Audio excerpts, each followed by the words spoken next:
Welcome back to the current Toyota build. So we're starting where we left off. So I've got to modify the bed to be slightly shorter. So this gap is bigger and you can walk through easily. And I'm going to also add a little kicker here, 50mm, just to get your toes in, so when you're sat there it's a lot easier. And then we're going to install this bed properly and install the inverter which goes in there. But yeah, let's get into it.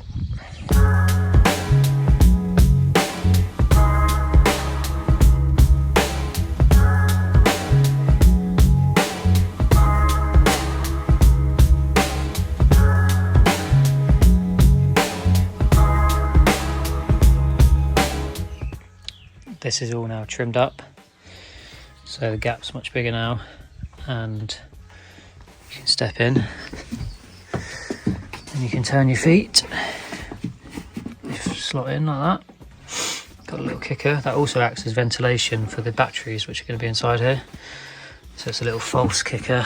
As you can see there, that little air gap, that's where the batteries will go. So yeah, that works quite well now. And the cooker's going to go in here.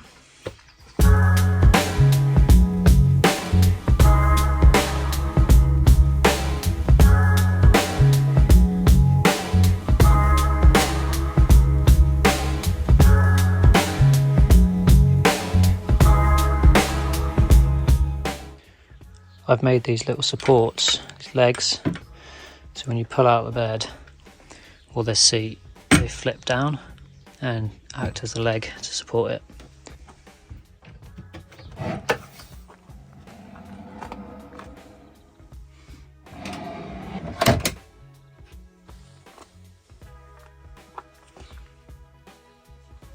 I've made some little loops out of some webbing strap which I'm going to staple onto here, so when you put the bed away you can lift the centre bit. It will make sense once I've put it all together.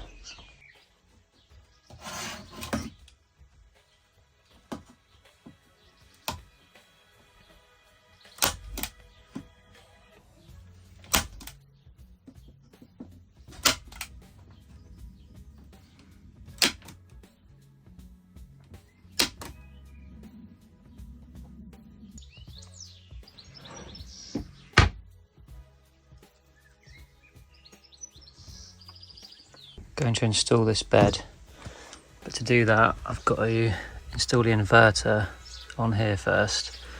So I've got to drill some holes for the looms to go through there and go around the back of this drawer that I've taken out for now, and come out just there and go into the electrical area.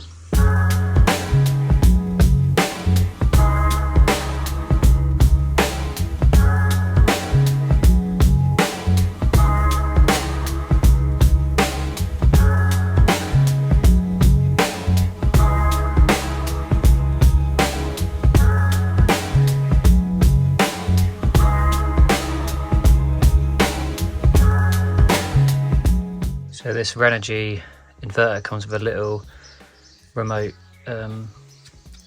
on-off switch. So I'm going to have to attach this somewhere. What I'm going to do is I'm just going to put it on the end of the bed there so you can access it without going in here. So I'm just going to mark that out now.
a bit of an update before I start the wiring.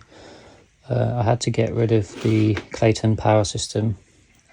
Probably saw that in the first video. But basically the unit I had out of the van for too long, and the battery's depleted beyond repair. So I've had to take that system out because it was uneconomical to repair. And I've done my own custom system, which is much better because you have all the separate little bits. So if one thing breaks, you can replace it and not have to buy a whole new system in one. Anyway, yeah, so I've got to take out any of the old looms, which is this control unit on the dash.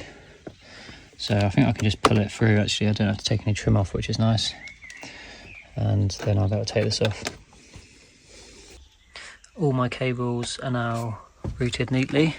So I've got the starter battery connection there, and then all the van electrics come out the B pillar, sorry. Some of them route up this bit, some of them go actually in the B pillar. So yeah, that's that bundle, and the solar's there as well. And then this is my inverter, which comes through the floor, and the inverter's just in there. So now I can get the galley unit in and organise the wires and start wiring.